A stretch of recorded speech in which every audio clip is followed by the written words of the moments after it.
Hi, this is Irish Eyes True Crime.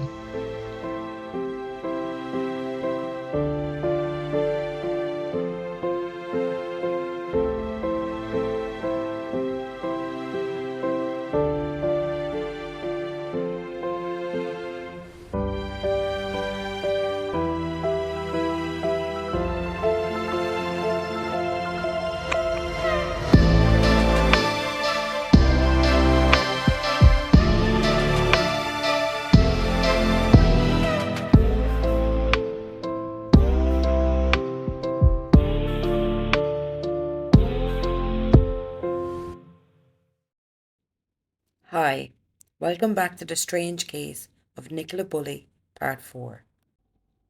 Today I want to talk about the reports of two fishermen acting strange in the village and reports of a red van parked not too far away from Nicola's daughter's school. Firstly, the fishermen. A witness who claimed to have seen two men, allegedly acting suspiciously close to where Nicola Bulley walked her dog, has reportedly said the pair were trying to hide their faces. He said he saw these two men acting suspiciously nearby to the route Nicola walked the day prior to her disappearance. According to reports, they were allegedly carrying fishing rods and appeared to be hiding their faces by wearing hats or hoods. The witness added that they spotted one of the men the following day, the day Nicola disappeared, in the same area. He also said that as he was away on the weekend, he did not hear about the disappearance until Sunday. He contacted the police on that Monday. He claims that they did not get back to him for 9 days. Speaking to The Sun, the witness said, I first saw them around 7:45 a.m. on my way to work on the Thursday, the day before Nicola vanished. I drive that way every day, so I know the road well. He said, I saw the two men wearing dark clothing and hoods or hats and carrying fishing rods. They could have been just two normal fishermen, and if I had seen their faces, I wouldn't have thought anything of it. But I remembered that they seemed to want to hide their faces, which struck me as odd. Now we know it took the police 9 days to get back to that man. And then we have an article on the Wales Online where the police are actually looking for these fishermen. This is on the 14th of February.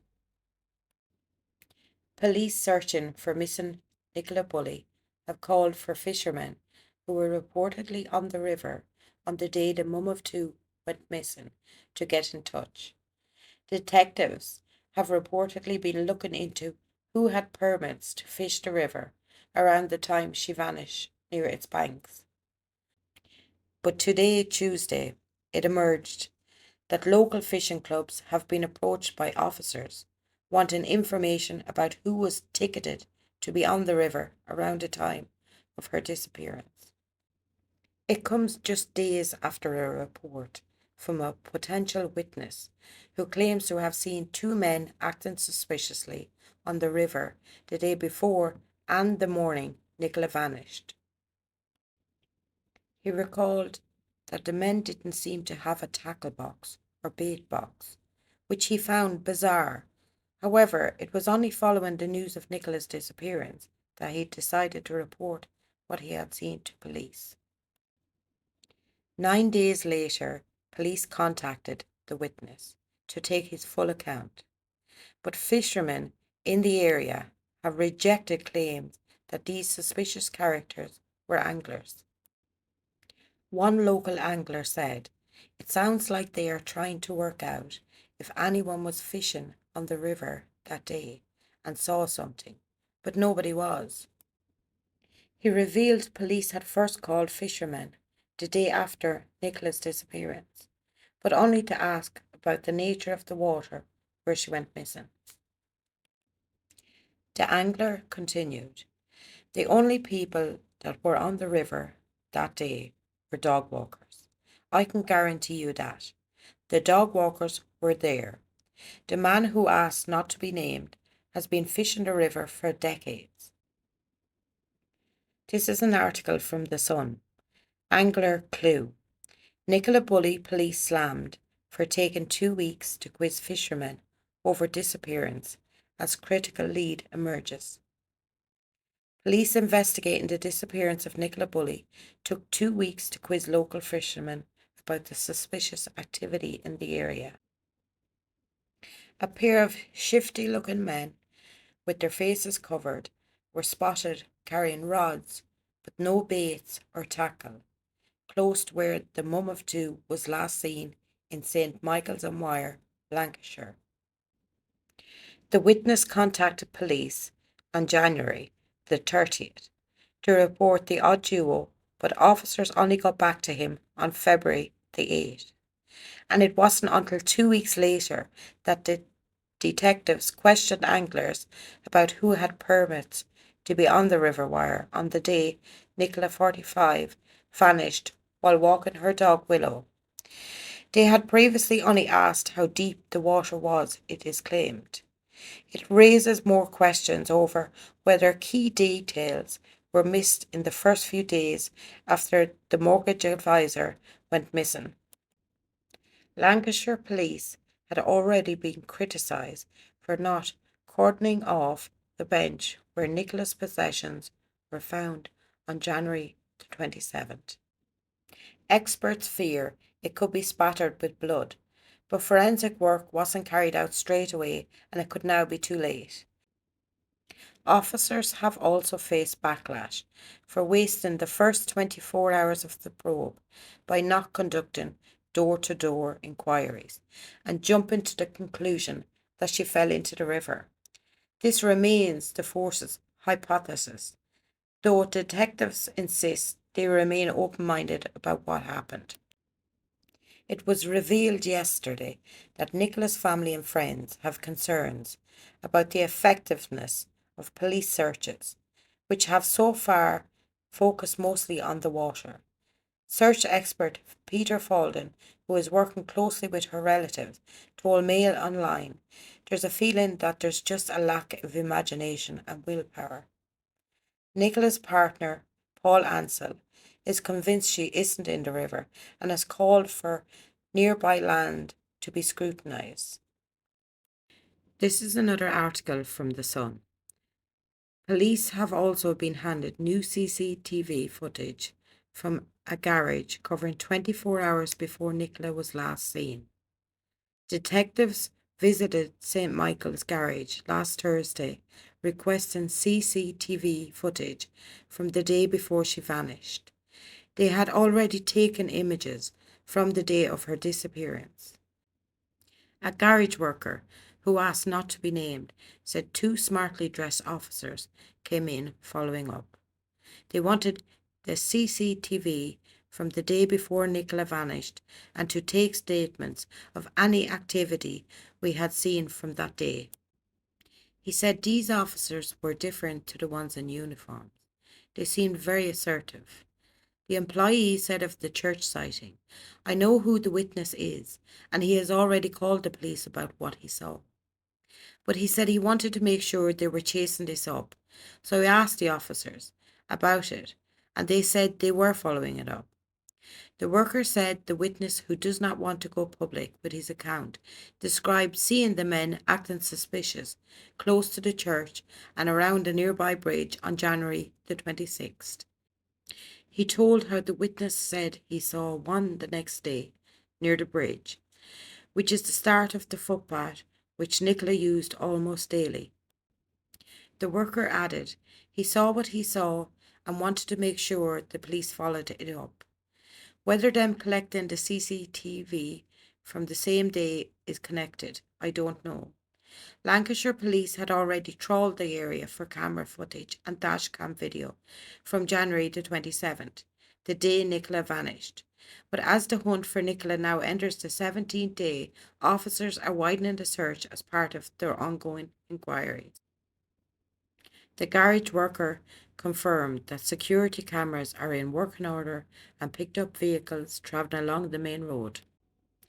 The move for additional footage suggests police are becoming more open-minded to the possibility the mortgage advisor was snatched rather than their main working hypothesis that she fell into the river wire in a tragic accident. It comes after Nicola's distraught partner, Paul Ansell, 44, revealed his own fears that a local is keeping secret what happened to her. Now some information about the red van. Police are probing reports of a shabby and suspicious red van near where Nicola Bulley disappeared. The vehicle was spotted close to the mum's walking route on the morning she went missing. It was seen parked in a lane a few hundred yards from the school where Nicola, 45, had dropped off her young children. A man in his 50s described the van as a high-sided Renault or Transit in a faded red. The witness said it was a shabby-looking van, an older model, the kind you can live or work in. It was on a quiet lane near a barn, with a couple of houses dotted around. Obviously, I don't know whether this van is related to the Nicola disappearance. All I know is that something grabbed my attention. I felt compelled to tell the police about it. Even though it was down the road, as the crow flies, it's quiet, close to where Nicola was last seen. The Sun understands a second witness also contacted police to report seeing the van in the area. The van witness, who lives locally and had been travelling to a cake shop, coincidentally works in search and rescue, but in the south of England. He said he saw a red van parked along Hall Lane at around 9:40 a.m. It looked suspicious, but in that moment it didn't mean anything. The man who asked not to be named called police 3 days later after the timetable of events surrounding Nicola's disappearance was revealed. He added, "After a good think, the red van really stood out. I thought it might be significant. Initially I called 101, but I wasn't really overly impressed with the operator. I followed up with the police and spoke to an officer who took all the details down and said my call was being logged. I've spoken to the police a couple of times now. They called me on Wednesday to follow up." So that's two witnesses that seen a red van on the same road that Nicola's daughters go to school. I found another article in the Sun. A tree surgeon who uses a ramshackle barn where a suspicious red van was spotted near where Nicola vanished. He told the Sun, "There is no reason to be there unless you are up to no good." Dennis Rowlandson, 47, who runs DR Tree Surgeons, said he doesn't own a red van, and nor does anyone he works with. He said, "I rent the barn to store woodcuts to dry out, and I sell them as fire logs. I don't know anybody with a red van who should be parked outside that barn or near the entrance. I don't know of anybody at all with a red van. There is no reason to go into that barn unless you're nicking logs or up to no good. There's no reason to be there at all without my permission. There's nothing else there." Mr. Rowlandson says he's been keeping track of Nicola's disappearance on the news over the past few days, but hasn't yet been contacted by police about the sighting. We were told yesterday police are probing reports of a shabby and suspicious red van near where Nicola disappeared on January the 27th. A witness described it as a high-sided Renault or a Transit in a faded red and said it was shabby, older model. The man, a local, said the motor grabbed his attention and he later felt compelled to call police with details. Now, my thoughts on the fishermen and the red van. First of all, the fishermen. It's not as popular to fish in the winter time. I know this as myself and my husband go fishing ourselves. It is, however, unusual that they'd be hiding their faces, or the fact that they didn't have tackle boxes with them.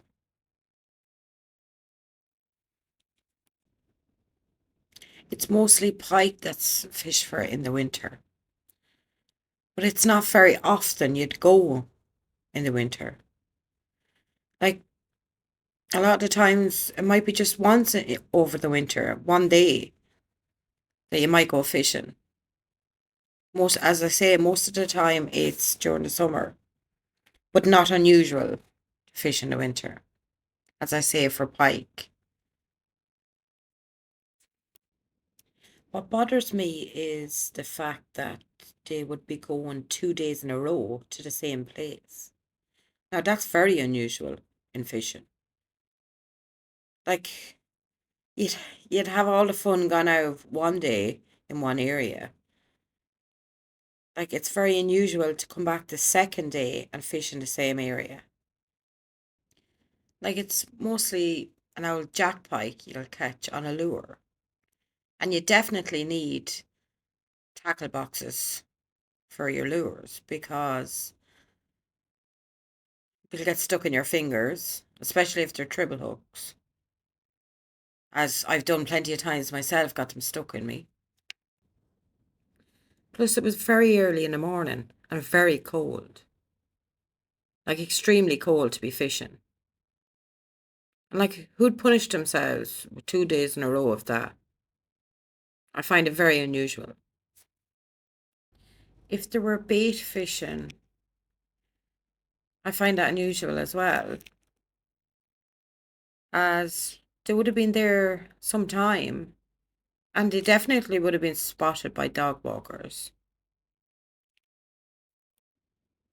And for people to think there were poachers wouldn't go right into the village and be standing beside a very busy road where they could be seen. And they wouldn't go somewhere that they'd be spotted by dog walkers. And they certainly wouldn't go a second day to be spotted there either. Poachers normally go to areas downstream where it's quiet, where they can't be seen. Well, less risk of it anyway. It's why we even heard from that angler that there was no way there was fishermen there. Not genuinely fishermen. Because they know everybody that goes fishing there. And they know it wouldn't likely be the case that they were fishermen. My feeling on it is they were more likely people that were up to no good. But the thing is, if they were up to no good, they brought fishing rods with them. So they had a plan in place. And they had cased out the place already to disguise themselves as fishermen. So even the fact that they were there 2 days, if they were up to something, like that's well planned. It could be possible that those two fishermen were the ones that owned the red van. Real fishermen from the locality would know that the area for parking for fishers is the car park beside the school. Whoever owned the red van slotted the van right in that lane where the timber barn was. So trying to keep it hidden a bit. Now I've seen some of Nicola's Strava maps. And one of them that I've seen, she goes back up that road towards where the red van is. I don't think the police said that was the route she took that day, but on some occasions, she has went back up that road and then went and done the full walk of the field. While looking at the CCTV footage of Nicola's home when she was leaving to bring the children to school, it was 8:26. Now school gates close at 8:40 a.m. and it seems Nicola was cutting it fine with time that morning to get to the school. And having looked at maps, Google Maps, and having looking at the Sky News walk they did for Nicola, the timeline, not everyone fits into the car park. So it means some cars park on the road. So it's possible Nicola's car was on the road. I don't know.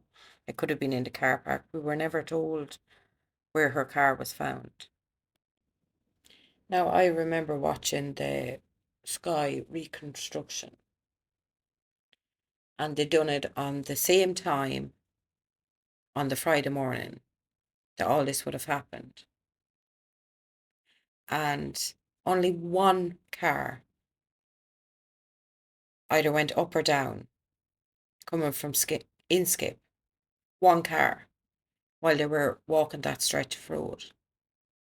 And there was literally 0 people standing around in the car park and no cars on the road. So that means it was very quiet there, and possibly as quiet the Friday before Nicola went missing, the morning that Nicola went missing. Now, for me, there's a possibility that these 2 fishermen did own that van and had been stalking Nicola and trying to find an opportunity to abduct her.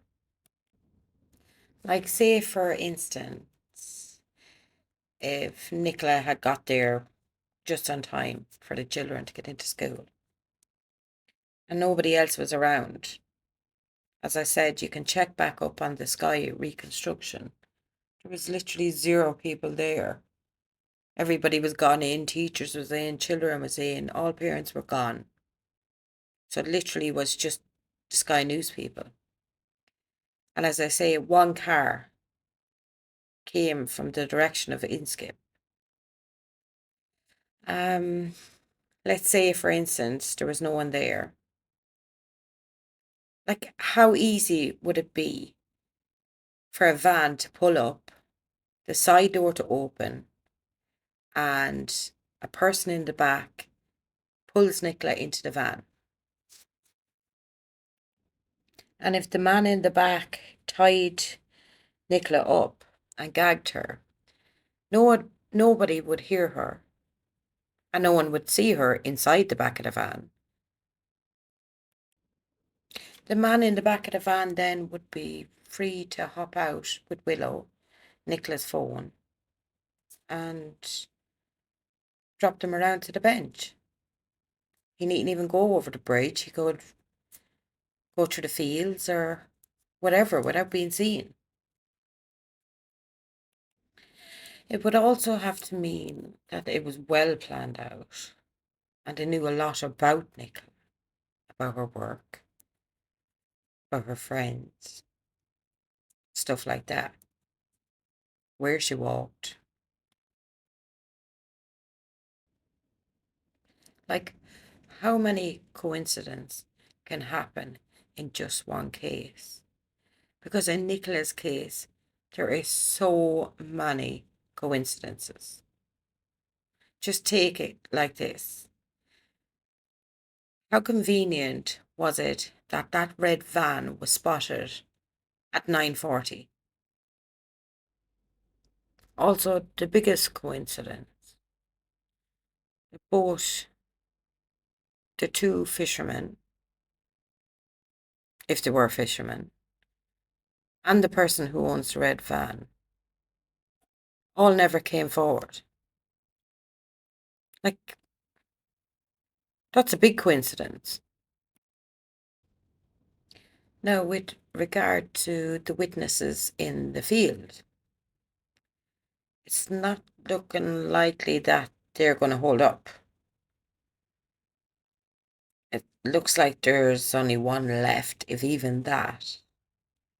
And it's possible that person might have seen her from a distance. And it might not have been Nicola at all he seen. But we'll leave that for another day. I also wanted to talk about Rebecca Smith from Lancashire Police and the way she said she didn't find the fisherman suspicious. And she didn't find the red van suspicious, even though there was 2 people who reported the red van.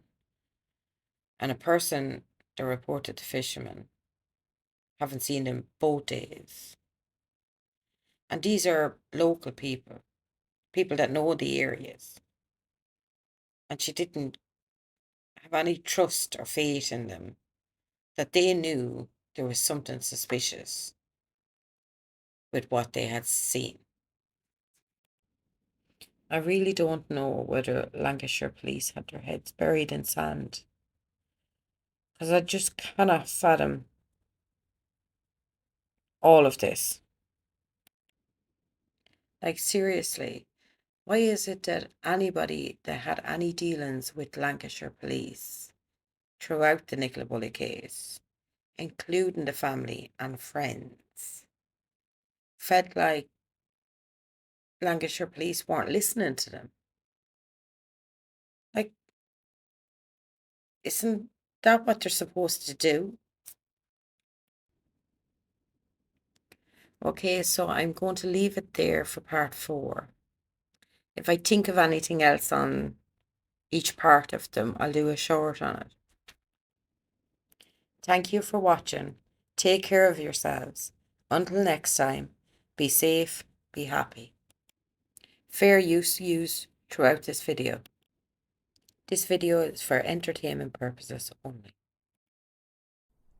Down by the starry curtains, my love and I did meet.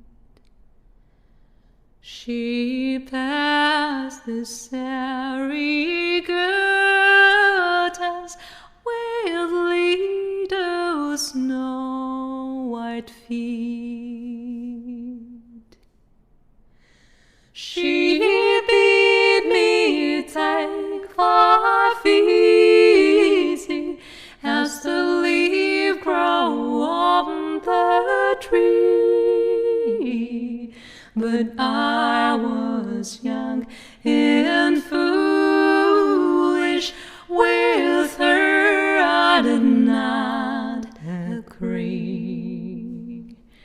In a field down by the river, my love and I did stand, and upon my leaning shoulder she laid her snow white hand. She bid me take 5 easy as the grass grows on the weirs. But I was young and foolish, and now I'm full of tears. And now I'm full of tears.